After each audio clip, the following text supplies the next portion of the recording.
할렐루야. 이 시간은 찬양 290장, 찬송 290장, 우리는 주님을 늘 배반하나 찬양하고 오늘 말씀을 나누기를 원합니다.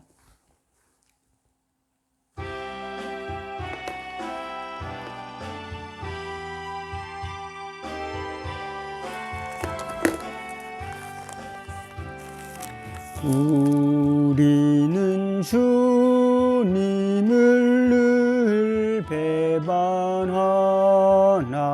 주 예수 여전히 날 부르사 그 참되신 사랑을 베푸시나니 내 형제여 주님을 따르라. 주 널 위해 비네, 주 널 위해 비네, 주 널 위해 비네, 항상 비시네. 주께서 풍성한 은사를 내려 내 영혼이 나날이 복받으니 주 예수를 너희 구주로 섬겨 따르면 풍성한 복 받겠네.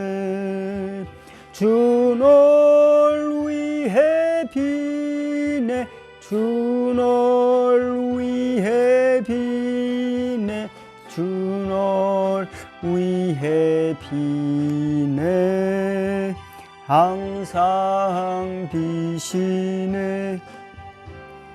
무거운 짐 지고 애타는 인생 주 예수께 돌아와 고시어라. 주 예수님 너희를 돌보실 때에 참복락과 한위가 넘치겠네. 주 널 위해 비네, 주 널 위해 비네, 주 널 위해 비네, 항상 비시네. 잠깐 기도하겠습니다. 하나님 우리 아버지 감사합니다. 이제도 저희들 마음과 생각을 집중하여서 하나님의 은혜의 보좌 앞으로 나아갈 수 있도록 인도하여 주옵소서.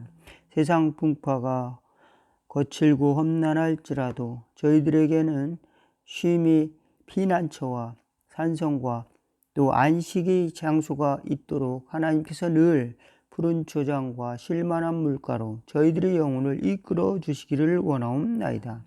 특별히 교회를 통해서 하나님의 말씀을 통해서 우리가 쉼을 얻고 하나님이 주신 은혜를 경험할 수 있도록 도와주시옵소서. 또한 아버지 하나님의 세상을 이길 담대한 마음과 믿음을 더하여 주옵소서. 시간도 하나님의 말씀을 갈급한 모든 영혼들에게 하늘로부터 오는 위로와 또 하늘로부터 오는 은사와 하늘로부터 평화가 넘쳐나게 하옵시고 연약한 아버지 성도들 위로하시는 하나님께서 치유하여 주시고 손잡아 주시는 은혜를 경험하도록 인도하여 주옵소서. 예수님의 이름으로 기도하옵나이다. 아멘. 오늘 하나님이 우리에게 주시는 말씀 잠깐 나누도록 하겠습니다. 예레미야 50장 11절에서 16절 11절에서 20절 말씀 제가 봉독해 올리겠습니다.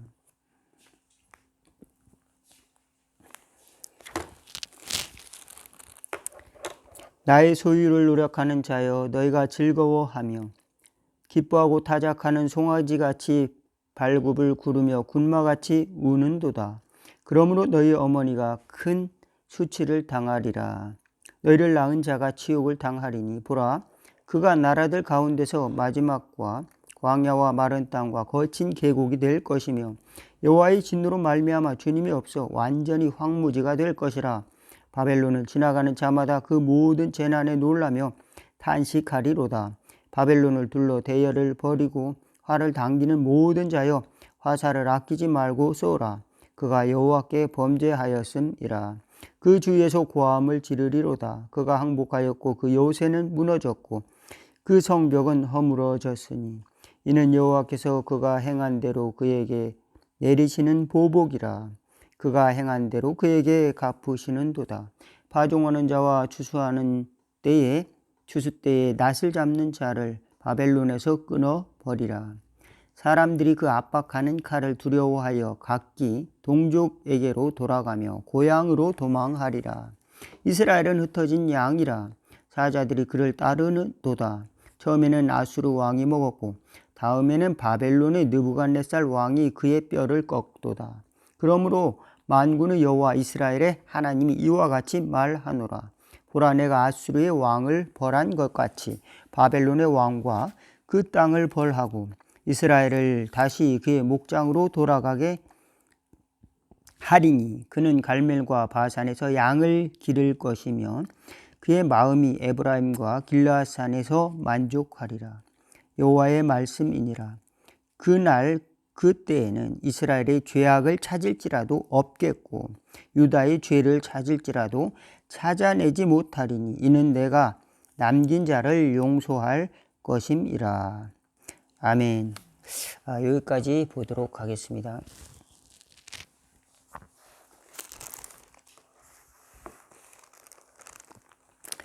하나님께서 그 이스라엘 백성들을 친 아수르를 멸망시키신 것과 같이, 징벌한 것과 같이, 심판하신 것과 같이 오늘 바벨론도 징벌한다, 그런 말씀입니다.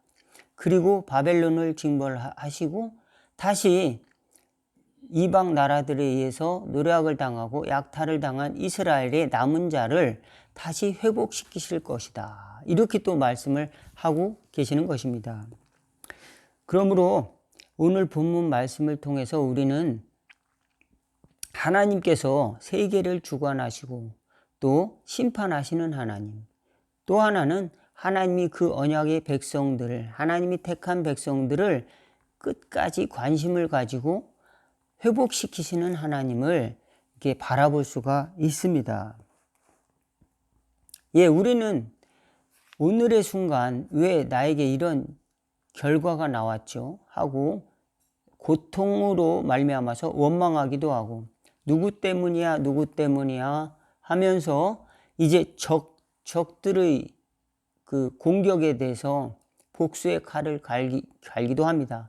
그렇지만 하나님은 이 모든 원인이 바로 너로부터 왔다, 죄의 결과로부터 왔다. 그러므로 그의 백성이 다시 돌아올 것을 끊임없이 하나님의 종을 통해서, 선지자들을 통해서 우리 자신에게 회복할 것을, 자신이 잃어버린 것을 회복할 것을 주문하고 있는 것입니다.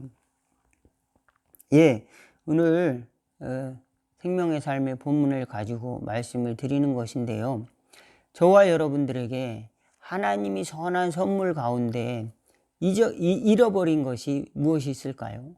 하나님이 나에게 주었는데 약탈을 당한 게 무엇이 있을까요?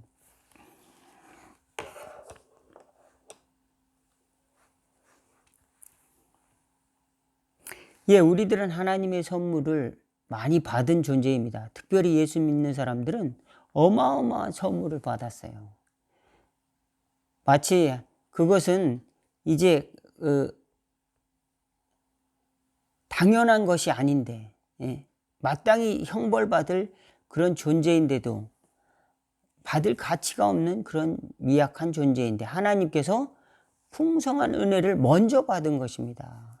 그러므로 우리가 하나님의 은혜를 먼저 받았던 건 깊이 알지 못하면 은혜를 받았다, 받을 가치가 있어서 받은 것이 아니라 그저 하나님이 풍성하신 은혜대로 먼저 하나님께서 죄인을 긍휼히 여기시고 은혜를 주셨다라는 것을 잘 깨닫는 자가 과연 몇 명이나 있을까요?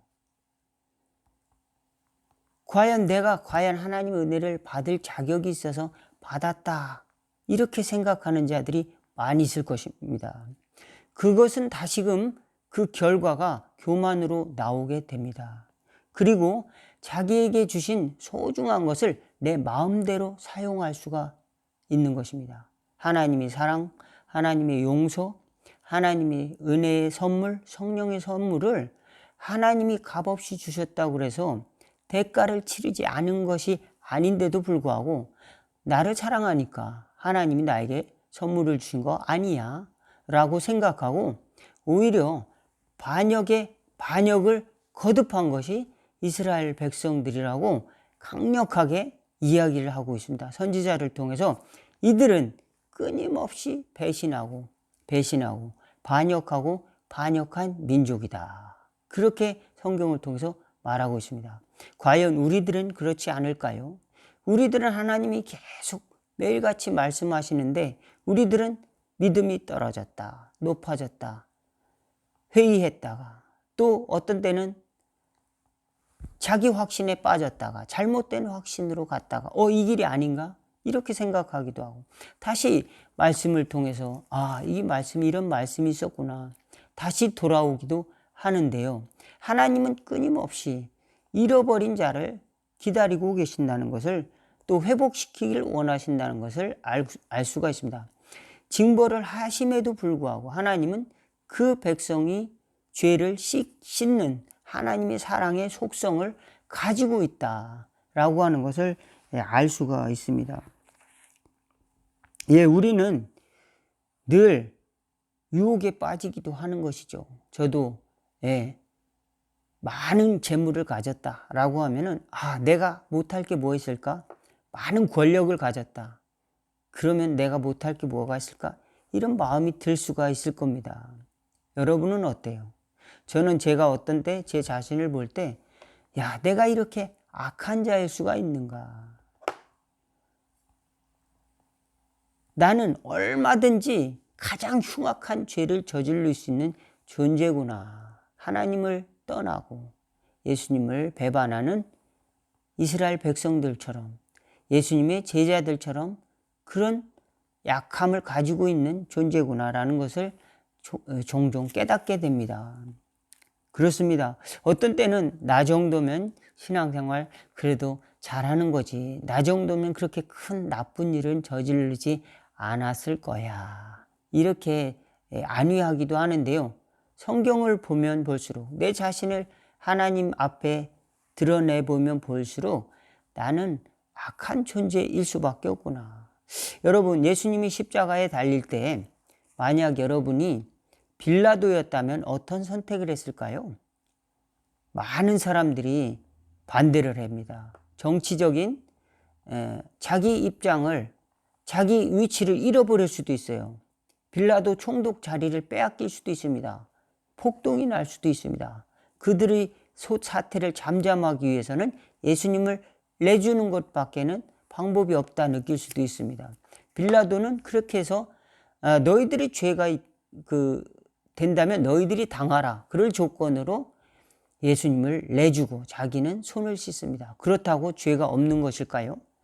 그는 죄를 피하려고 노력을 했지만 그 자리에서 예수님 대신에 예수님의 생명 대신에 자기의 권력, 자기의 총독의 자리를 붙들었습니다. 예수님의 제자들 중에 가장 수제자인 베드로는 자기도 예수님을 변호했다가는 십자가의 징벌처럼 꼭 십자가형은 아니더라도 사람들의 모함에 의해서, 사람들이 정치적인 그런 모함에서 감옥에 갈 수도 있을지도 모른다는 위협 때문에 어떤 사람이 너 예수님의 제자지라고 그랬을 때 나는 모른다고, 절대 모른다고 3번이나 부인을 했습니다. 그리고 홀로 새벽 닭이 울 때 통곡하는 사건이 나오는데요. 제가 만약 그 당시에 베드로였다면 내 목숨이 위험한 상황에서 나는 저 분을 따르는 제자야. 나를 죽여라. 대신 나를 밟고 가라. 라고 말할 수 있을까요? 여러분. 저는 얼마든지 예수님을 찌른 군병도 될 수 있었습니다. 제가 만약 군인이라면 위의 명령을 거부할 수 있을까요? 로마의 군대의 명령을 거부하고 나는 저 사람이 죄가 없다고 확신한다. 로마 법을 제대로 시행하지 않은 것 같다. 변론할 기회를 제대로 예수님께 주지 못했다. 변호사를 선임하지 않았다. 이런 문제가 있다. 라고 주장한 사람이 과연 있나요? 그런 문제 때문에 나는 이 판결이 제대로 된 판결이 아니다. 라고 이야기를 용감하게 했던 사람이 하나라도 있었나요? 아무도 없었습니다. 군병인데 그 군병 직장을 잃어버릴 수 있습니다. 예, 군인의 임무는 뭡니까? 상명하복. 예, 명령하면 행하는 것입니다. 명령 불복종이면 그거는 이제 거기서 그 조직에서 퇴출당하게 되는 것이요. 그리고 형벌을 당할 수도 있습니다. 제가 군인이었는데 만약 예수님을 못 박으라, 끌고 가라, 십자가에 못 박으라, 옆구리에 창을 찌르라 라고 하는 명령에 대해서 혹은 그와 같은 비슷한 일들에 대해서 거부할 수 있었을까? 그 생각을 하게 되면 나는 어쩔 수 없이 죄를 칠 수 있는 그런 존재구나. 그리고 가능성이 얼마든지 있구나.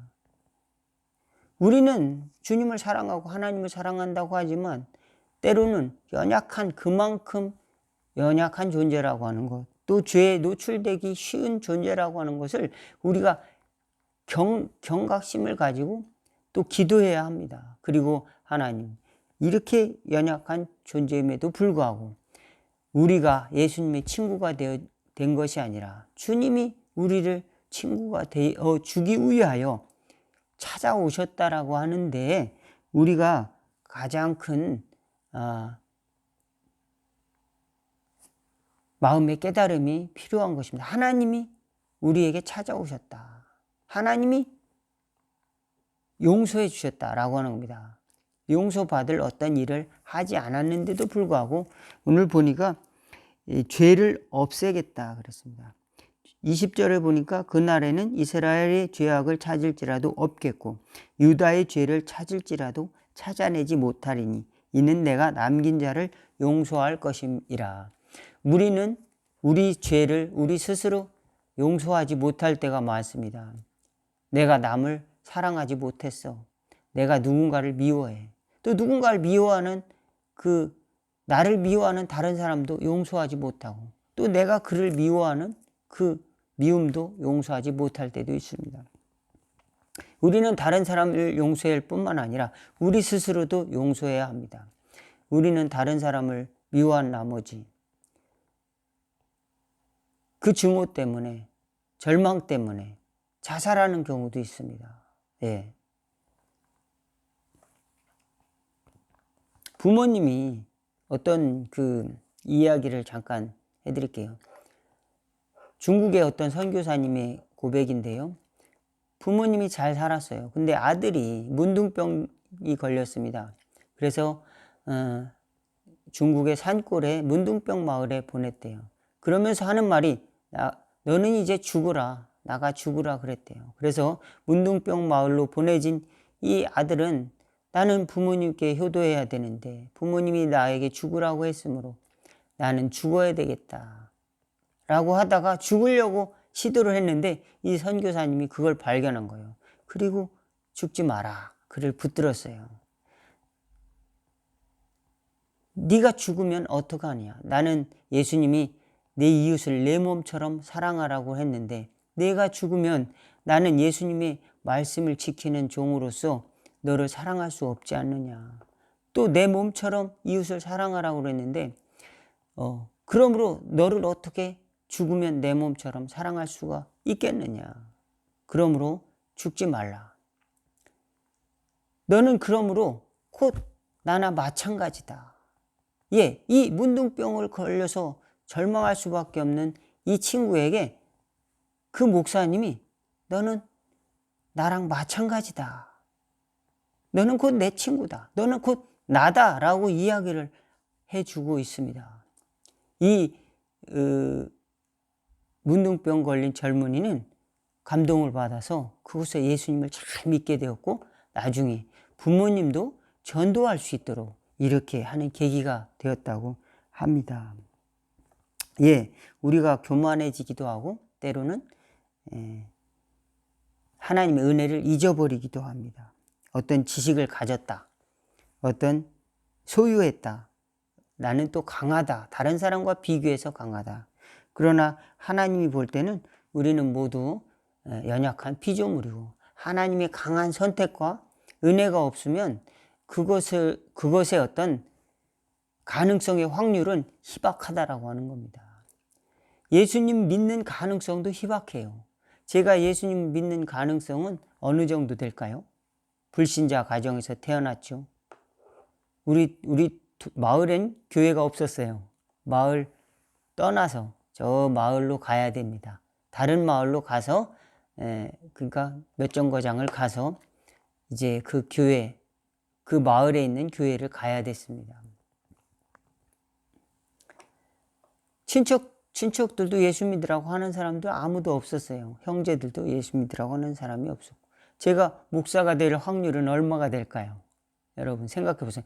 더구나 사람들이 널 목사가 되라고 이야기한 사람이 거의 없었습니다. 거의 없었어요. 너는 타고난 웅변가다. 그런 사람도 전혀 없었어요. 그리고 그런 말을 하고 또 스피커로서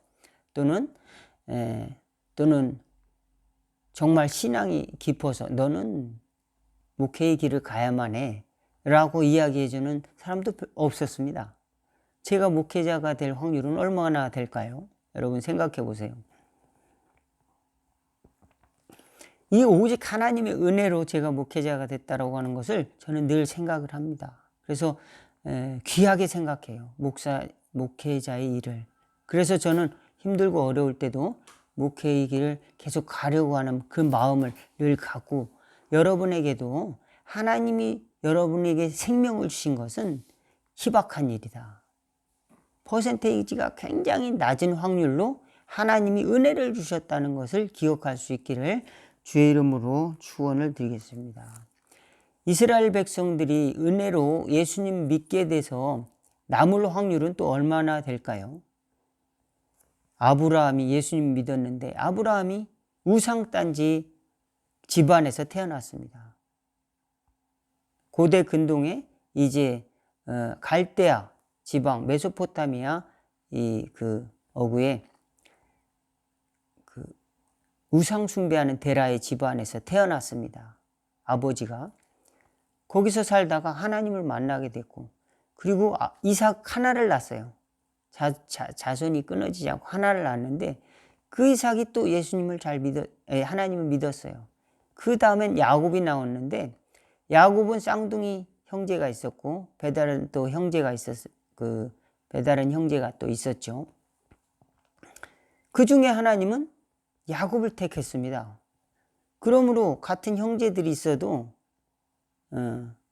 야곱은 굉장히 퍼센테이지가 또 낮았어요. 그 중에 야곱은 또 12아들이 있었습니다. 12아들 중에서 하나님이 택한 자는 또 누가 있을까요?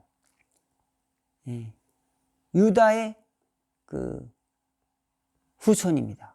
갈렙. 여호수아 갈렙. 여호수아는 에브라임 집하고 갈렙은 유다의 자손인데 야곱의 12아들 중에서 유다 자손을 통해서 하나님은 그 택한 백성이 계보를 잇게 하셨습니다. 이스라엘 백성 12지파 사람들은 대개 하나님을 원망하는 자들이 90% 이상이었습니다. 그러므로 광야 40년 동안 여호수아와 갈렙 지파만 들어갈 거고 네 자손들도 자손 세대만 또 들어갈 거다. 그러므로 하나님이 선택받은 그 자손들이 또 가나안 지역에 들어가서 수많은 우상의 환경 속에서 다시 신앙을 찾고 예수님을, 하나님을 마음속으로 믿고 살아갈 수 있다는 환경이 얼마나 쉽지 않은 걸까요? 그 중에서도 또 왕정 시대 때는 제대로 된 왕이 없었습니다. 다윗 시대만 조금 낫고, 다윗과 요시야, 히스기야만 조금 낫고, 다윗의 아들은 나라를 반쪽으로 냈고 다 우상 숭배하는 것을 허용해 버렸습니다. 하나님이 유일하게 우리를 구원하기 위해서 섭리하시고 작정하시고 은혜를 주셨다는 것을 오늘 말씀을 드리는 것입니다. 오늘 이 예화에 나와 있는 이야기를 잠깐 말씀을 드리고 기도하고 마치도록 하겠습니다.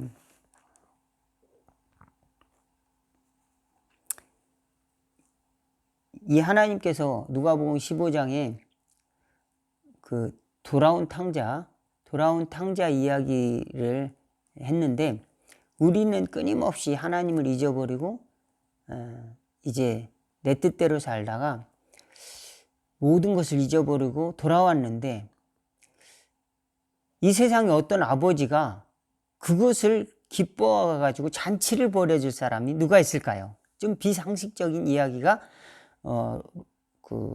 누가복음 15장에 나왔는데, 이 아버지는 어떤 마음으로 그렇게 했는가 하는 것입니다. 여기 고밥 선생님이 쓴 예화인데요, 아버지 마음이 특이하다는 겁니다. 아버지는 그에게 맨발로 달려가 입 맞추고 아들이 죽었다 살아났구나, 잔치를 벌이자, 어떤 마음으로 그런 액션을 취했겠는가 하는 겁니다. 하나님 아버지의 마음을 표현하고 있다는 겁니다. 모든 재산을 다 잃어버린 그 탕자 아들이 돌아왔을 때 맨발로 달려가서 이놈아 살았구나, 그것은 그 아들이 죽었다 살아났다는 그 마음을 볼 수 있는 것은 육신의 눈이 아니라는 겁니다. 아버지 하나님의 눈이라는 겁니다. 아버지 하나님이 자비롭게 용서해 주시고 사랑해 주시고 긍휼히 여겨 주시고, 우리는 그 사랑을 받은 것이지, 우리가 그저 어떤 걸 잘하고 어떤 성공을 하고 세상에서 그런 것 때문에 우리를 사랑하신 것이 아니고, 아버지의 성품에서 기인한 주권이라고 하는 겁니다. 우리는 그 출처에 대해서 생각해 봐야 됩니다. 그것은 하나님이 주신 마음이라고 겁니다. 여러분, 우리를 용서하신 하나님의 마음을 갖고 우리도 다른 사람에게 그 마음을 줄 수가 있다면, 그것은 곧 하나님이 우리에게 주신 그 선물이고, 또 그것을 잘 활용하는, 잊지 않고 살아가는 것이다, 또 말씀을 드립니다. 어쩌면 우리는 약속의 기적처럼 살아남은 약속의 자녀들입니다. 그것은 하나님의 은혜를 우리에게 한량없이 주셨기 때문에 그렇습니다. 세상의 생존의 틈바구니 속에서 우리는 여유를 잃어버렸어요. 기쁨과 감사와 성령의 열매를 다 잃어버렸는지도 모르겠습니다. 어쩌면 죽었는지도 모르겠어요. 여러분은 살았습니까? 죽었습니까? 주님은 여러분이 살아있는 존재로 다시 돌아오기를 기다리고 계시고, 맨발로 달려나가 안아주시기를 기다리고 계십니다. 무거운 짐 지고 살아가는 우리 인생 가운데 주님은 끊임없이 우리를 위해 기도해 주시는 분이시다 믿으시기를 주의 이름으로 축원하겠습니다. 기도하겠습니다. 하나님 우리 아버지 도와주옵소서. 우리는 늘 반역하고 배신하고 또 배신하고 또 반역하고 잊어버리고 또 하나님의 귀한 것을 또 잊어버리고, 그렇게 하나님을 모르고 살아온 세월들이 너무도 많았습니다. 주님께서 우리에게 주시는 아버지의 마음, 저희도 조금씩 닮아갈 수 있도록 도와주시옵시고, 우리가 주님이 우리를 용서하셨듯이 우리도 용서하는 마음 품고 살아갈 수 있도록 용기를 더하여 주시옵소서.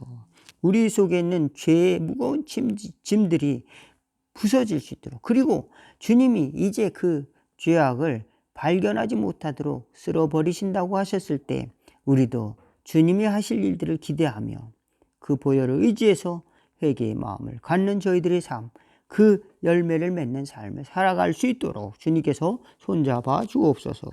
회개의 은혜를 더하여 주고 또 구원의 아버지 하나님의 주여 소망을 향해서 우리를 부르시는 예수님을 바라볼 수 있도록 도와주시옵소서. 예수님의 이름으로 기도하옵나이다. 주기도문으로 오늘 모임을 마치도록 하겠습니다. 하늘에 계신 우리 아버지여, 이름이 거룩히 여김을 받으시오며 나라가 임하옵시며 뜻이 하늘에서 이루어진 것 같이 땅에서도 이루어지이다. 오늘날 우리에게 일용할 양식을 주옵시고 우리가 우리에게 죄진 자를 사하여 준 것 같이 우리의 죄를 사하여 주옵시고 우리를 시험에 들게 하지 마옵시고 다만 악에서 구하옵소서. 대개 나라와 권세와 영광이 아버지께 영원히 있사옵나이다. 아멘. 감사합니다. 예배를 마쳤습니다.